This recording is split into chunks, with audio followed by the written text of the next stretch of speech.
तो आप तो बोल देते हो कि मुझे बैंक का काम याद आ गया, कि पैसे लेने हैं, कि पैसे देने हैं, कि माँ से मिलना, कि बहन से मिलना, कि गर्लफ्रेंड से मिलना।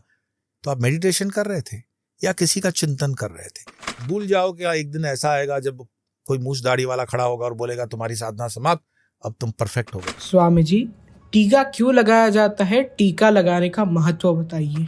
नमो नारायण, नमस्कार। भाई, आपके इस तरह के प्रश्न जो है ना, वो मुझे आप कभी कभी सचमुच में असमंजस में डाल देते हो कि टीका क्यों लगाएं। मैं टीका लगा रहा हूं तो वो पूछ सकते हो, अलग विषय है, लेकिन हम टीका क्यों लगाएं? भारतीय सनातन संस्कृति या सनातन धर्म में टीका एक डेकोरेशन का मार्क नहीं है, ये पहले समझ लो। टीका प्योरली साइंटिफिक है, क्योंकि ये अपने सातों चक्रों का आज्ञा चक्र है। हमारे ऋषि मुनियों ने, ऐसा नहीं है कि 100-200 साल का रिसर्च है, ये हजारों सालों की संस्कृति का रिसर्च है। और जब उनको लगा कि सारा का सारा कंट्रोल रूम इनका आज्ञा चक्र पे है, तो उस आज्ञा चक्र को हमेशा एक्टिवेट रखोगे। जैसे मान लो फोन की बैटरी है, तो आपको पता है कि फोन की बैटरी का जहां से स्विच है वहीं से वो चार्ज होता है। दूसरे कहीं होल में डाल देते हो तो क्या होगा? तो जहां पे जिसका स्थान है उसी स्थान पे उसको चार्जर लगाते हो, चार्जिंग आ जाता है। सो सेम थिंग, हमारे पूरे सातों चक्रों में आज्ञा चक्र जो है, यहां तक हमारी अनंत संभावनाएं हैं साधक की पहुंचने की। हाँ, सहस्त्रार वाला जो चक्र है उस तक थोड़ा सा पहुंचना डिफिकल्ट है। डिफिकल्ट क्या, अवतारी पुरुष ही पहुंचते हैं। तो पहले आज्ञा चक्र तक की यात्रा आप करेंगे और इसका टीके से संबंध समझेंगे, क्योंकि हमारा पिट्यूटरी ग्लैंड, अगर आप साइंस के स्टूडेंट तो आपको पता है कि ब्रेन के पीछे जो ये ग्लैंड है, उस ग्लैंड का भी अब तो विज्ञान ने इसको साबित कर दिया है कि उसका आज्ञा चक्र से बहुत गहरा संबंध है। महेश योगी जी के मेडिटेशन, जो ट्रांसडेंटल मेडिटेशन क्लासेस होते हैं, इस पे बहुत डिटेलिंग में ये चीज़ें समझाई जाती हैं।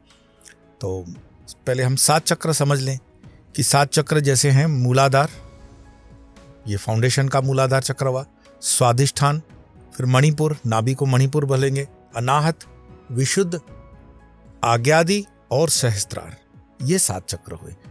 अब साधक के जीवन में अगर मूलाधार चक्र ही उसका शुद्ध नहीं है पहला, तो उसकी बैठक कभी नहीं हो सकती। आपने देखा होगा, कोई लोग बोलते हैं मैं थोड़ा सा ही जब ध्यान करने लगता हूं तो मेरा ऐसा हिलना डुलना चालू हो जाता है, मेरे बदन पे कीड़ियां चींटियां लगनी शुरू होती है, मुझे बाल खुजाने का मन करता है। ये उसका मूलाधार सिद्ध नहीं हुआ अभी।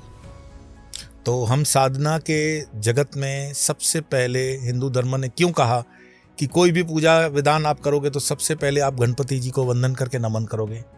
रीजन उसका ये है कि मूलाधार के जो भगवान हैं, जो अधिष्ठाता हैं, वो श्री गणपति जी हैं। अगर आपका गणपति सिद्ध नहीं है तो आप बैठक नहीं करोगे। बैठक नहीं करोगे तो कोई आपको साधना होना हो ही नहीं सकता। योग के अंदर भी बिल्कुल गणपति जी की जब तक आपको कृपा नहीं होगी तब तक कुछ नहीं होगा। तो आप कुछ ना करें, कम से कम ओम गम गणपते नमः, गणपति महाराज की जय, ऐसा कह करके प्रारंभ करते हो तो मूलाधार चक्र को, बेस को आपको थोड़ा सा सपोर्ट मिलता है। और मान लीजिए आपने बहुत यात्रा कर ली, आप बहुत अच्छे साधक हो भी गए और मणिपुर, अनाहत, आज्ञादि, विशुद्ध तक पहुंच करके अब आज्ञा के चक्र में आप आते हो, तो हम अक्सर देखते हैं कि जो लोग कहते हैं ना कि हम मेडिटेशन करते हैं, मेरे देखे ये शब्द गलत है। मेडिटेशन, हम मेडिटेशन करते हैं मतलब ध्यान करते हैं, तो ध्यान करते हैं कि चिंतन करते हैं, ये तय कर लो पहले। मेडिटेशन के अंदर फिर आपको दूसरे ख्याल आने ही नहीं चाहिए थे। तो आप तो बोल देते हो कि मुझे बैंक का काम याद आ गया, कि पैसे लेने हैं, कि पैसे देने हैं, कि माँ से मिलना, कि बहन से मिलना, कि गर्लफ्रेंड से मिलना। तो आप मेडिटेशन कर रहे थे या किसी का चिंतन कर रहे थे? तो मेडिटेशन बहुत दुर्लभ एक क्रिया है, और ये योग के अष्टांग योग से होती हुई यम नियम, आसन, प्राणायाम, आहार, ये सब फॉलो करने के बाद आपका समाधि स्तर बनता है, ध्यान का स्तर बनता है। तो आजकल जो ये क्लासेस वगैरह चलते हैं या उसको पैसे ऐंठने वाली मार्केटिंग ट्रिक्स हैं, ये इनके विरुद्ध तो मैं नहीं कहूँगा कुछ, चले उनका धंधा उनको मुबारक, बट ये वास्तव में अध्यात्म नहीं है। ये एक किस्म का हल्का सा चिंतन है, आप कर सकते हो। तो ध्यान की जो पद्धति है वो तो आपको सिस्टम से आनी पड़ेगी, और उस ध्यान को 2 जगह करते हैं, या तो हृदय कमल पर करेंगे आप, या फिर आप आज्ञा चक्र पे करेंगे। आज्ञा चक्र पे वही अधिकारी कर सकता है जो हृदय के चक्र से निकल चुका है थोड़ा ऊपर, क्योंकि इसको ज्यादा करने से अक्सर आपको हेडेक, सर दर्द की परेशानी होगी। आपको कंप्लेन आएगा कि मैं जब भी ध्यान करता हूं तो मेरा सर भारी हो जाता है। आप कहोगे कि मुझे सर दर्द क्यों होता है, कभी कभी आपकी नींद कम हो जाती है, कभी कभी आपकी नींद ज़्यादा हो जाती है, कभी कभी आपको विज़न में थोड़ा सा ब्लर होने लगता है, और आंखों से रिलेटेड भी कुछ चीज़ हो सकती है अगर आपके ध्यान का आज्ञा चक्र एक्टिवेट नहीं है। तो फिर वही गुरु से गुरु परंपरा जो आती है, तो उसमें बताते हैं कि आप अपने आज्ञा चक्र को कैसे एक्टिवेट करोगे। तो उसमें हमारे बॉडी के जो चक्र हैं वो तो हैं ही हैं, नवग्रह की पोजीशंस, हमारे बॉडी के अंदर जो दूसरे देव हैं उनको भी देखना पड़ता है। अगर आपकी गुरु कृपा नहीं है, गुरु कृपा नॉट फिजिकल फॉर्म में मैं बोल रहा हूँ, गुरु तत्व से आपकी अगर कृपा नहीं है, तो आपको केसर वाला थोड़ा सा हल्दी मिला करके जो चंदन लगाते हो वो बहुत फायदा देता है। कुमकुम, उसका एक अलग असर होता है। आपको अगर कहीं पे असली वाली इत्र का जो क्वालिटी अच्छा मिले, उसका टीका किया जा सकता है। कस्तूरी का प्रयोग बहुत अच्छी तरीके से किया जाता है टीके के लिए, लेकिन कस्तूरी मिलना आजकल दुर्लभ हो गया है। ऐसे अनेकों प्रकार के टीके हैं, और भस्म का भी टीका किया जाता है। लेकिन भस्म का आप मर्म समझ लो, भस्म जब हम लगाते हैं वो क्या लगाते हैं। भस्म है शिवजी का प्रसाद, शिवजी का आभूषण है। भस्म का मतलब ये है कि मैंने होशो हवास में सारा मटेरियलिस्टिक जो जगत है उसको ये ऐश समझ करके, भस्म समझ करके जला दिया, और उसी का मैं तिलक कर रहा हूं, उसी को अब मैंने शिरोधार्य कर लिया। अब मेरे लिए कोई भी अट्रैक्शन नहीं है। तो जो भस्म का त्रिपुंड करते हैं बिना जाने कि इसका असर क्या होगा, आप मटेरियलिस्टिक वर्ल्ड से डिटैच होते जाओगे और मटेरियलिस्टिक वर्ल्ड के पदार्थ आपसे दूर होते जाएंगे सहज, बिना किसी प्रयत्न के। तो लोग कहते हैं ना, मैं तो पूजा कर रहा हूं, फिर मेरे घर में गरीबी क्यों आ गई? गरीबी नहीं आई भाई, तुमने सिंबल वो लगाया था कि ऐश लगा दी मैंने। इसलिए अगर आपको वैभव चाहिए, मटेरियलिस्टिक चाहिए, ग्रोथ चाहिए, तो उसमें चंदन का प्रावधान आता है। चंदन, और उसमें अगर केसर डाल दिया, इत्र है।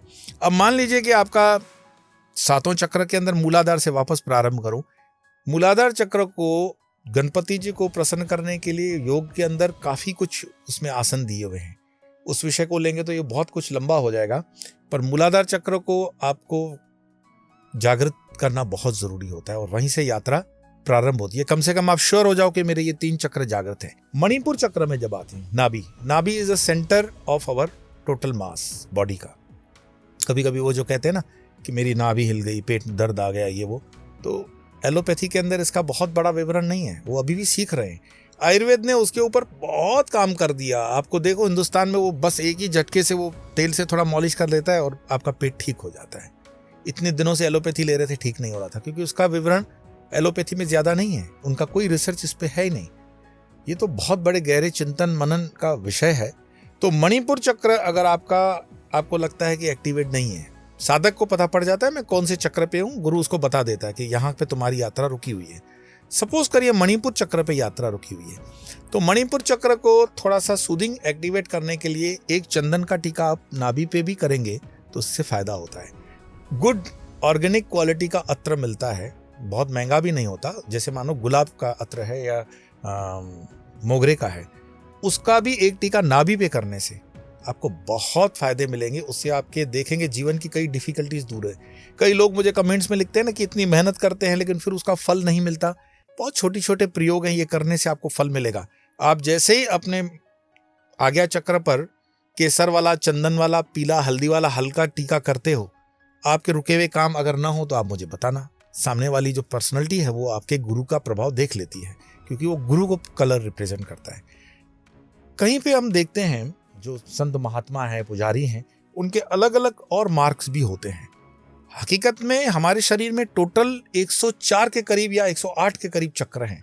अब संतों ने अपने अपने तरीके से इसको कहा है, मैं इसको 108 मानता हूं। तो 108 चक्र हमारे शरीर में हैं। अब हर चक्र की सिंबल, आप बोलोगे इसका जरूरी क्या है दिखाना, तो सिंपल सी बात है कि अगर आपके सामने कोई ऑल इंडिया लेवल का IPS ऑफिसर आता है, आप कैसे समझोगे? उसकी बैच से समझते हो। आपके सामने कोई पुलिस इंस्पेक्टर आता है, आपके सामने अलग स्टेट का, राजस्थान पुलिस है, गुजरात पुलिस है, मध्य प्रदेश है, कैसे समझते हो आप? उसके स्टार्स होते हैं 3, 2, 1, उसकी पट्टियां होती है नीली पीली, उसके मेडल्स होते हैं। क्यों लगाते हैं ये? अगर ये सब चीजें बकवास है तो फिर ये एक धर्म के साथ ही बकवास क्यों आप वैलिड मानते हो? सारी दुनिया में वैलिड मान लो। अरे यहाँ तो प्लेन उड़ाने वाले की भी पट्टियां आप गिन सकते हो कि ये सीनियर है कि जूनियर है। तो आर्मी के अंदर भी यही है। जो भी डिसिप्लिन है उसके अंदर कैटेगराइजेशन है, उसके अंदर एक लेवल्स हैं, उस लेवल को आइडेंटिफाई करने के लिए टीका है। तो जब त्रिपुंड लगाते हैं, विष्णु का लगाते हैं, ऊर्ध्व लगाते हैं, जो भी शेप है उसका एक अपना एनर्जी का रिप्रेजेंटेशन वो बताता है। कोई टीका छोटा बड़ा नहीं होता है, वो आपके देश काल परिस्थिति पात्र और आपके अंतरतम बटे आपके इष्ट, आपके परमात्मा को रिप्रेजेंट करता है। अगर मैं शिव का उपासक हूं तो मेरा त्रिपुंड होगा ही होगा, और अगर मैं विष्णु का हूं तो वो वाला टीका होगा, मैं दूसरे संप्रदाय से हूं वो वाला टीका होगा। तो ये 108 के चक्रों में आप देखते हो शरीरों पे अलग अलग मार्क्स से भी वो जागृत करने की कोशिश उनकी चालू रहती है। और साधना एक ऐसा मार्ग है जो सतत चलने वाला है, इसमें रुक नहीं सकते आप। साधना कभी खत्म नहीं होती है। भूल जाओ क्या एक दिन ऐसा आएगा जब कोई मूछ दाढ़ी वाला खड़ा होगा और बोलेगा तुम्हारी साधना समाप्त, अब तुम परफेक्ट हो गए। नहीं, परफेक्ट सिर्फ एक है और वो परब्रह्म है, बाकी सब इम्परफेक्ट है और वो परफेक्शन के लिए यात्रा कर रहा है। और जब ये परफेक्शन की यात्रा हमारी उसके साथ बराबर होती है और मर्ज होती है, जैसे समुद्र में बूंद समाना, समुद्र में बूंद समाना, तो समुद्र में जब बूंद समा जाएगी तो फिर आप उस बूंद को ढूंढते हुए भी ढूंढ नहीं पाएंगे। बूंद डाइल्यूट हो गई और वो समुद्र हो गई। अब आप ये नहीं बोल सकते हो कि ये बूंद है, नहीं, अब वो समुद्र हो गई। तो ऐसे जीवात्मा जो है उसकी ये यात्रा है परमात्मा से मिलने की, और इसके लिए उपनिषद हैं, गीता है। मैं आपको कहूँगा किसी और चक्कर में मत पड़ना। गीता प्रेस गोरखपुर की जो भी प्रिंट आउट्स हैं उपनिषदों के लिए, गीता के लिए, आप उसका बहुत अच्छे से उपयोग कर सकते हैं। बहुत ऑथेंटिक प्रिंटिंग है और बहुत ही अद्भुत कार्य है गीता प्रेस गोरखपुर का। उनके ग्रंथ जितने भी आप पढ़िए उनसे आपको इतना मार्गदर्शक मिलेगा, और उसमें उपनिषद वगैरह की आप पढ़ाई करें। अगर आपको अच्छा कोई टीचर और गुरु मिल जाता तो बहुत अच्छी बात, बट अपने मनन चिंतन श्रवण से, अगर सात्विक बुद्धि से भी आप अपनी तैयारी करते हैं तो परमात्मा आपको बिना देखे भी सहायता देते हैं। इसका आप यकीन मानिए, मैं उसकी गारंटी देता हूं, मैं उसका प्रमाण देता हूं। परमात्मा कण कण में है, क्षण क्षण में है, उसकी दृष्टि आप पर है, आप उनसे छूटे हुए नहीं हैं। तो इसी तरह से परमात्मा से लगी हुई हम ये यात्रा करते रहेंगे और आगे बढ़ते रहेंगे। अब आप मत पूछना कि टीका क्यों लगाएं। टीका लगाना सचमुच में बहुत ज़रूरी है। आज इतना ही, फिर मिलेंगे किसी और विषय पर इसी चैनल पर जिसका नाम है स्वामी योग।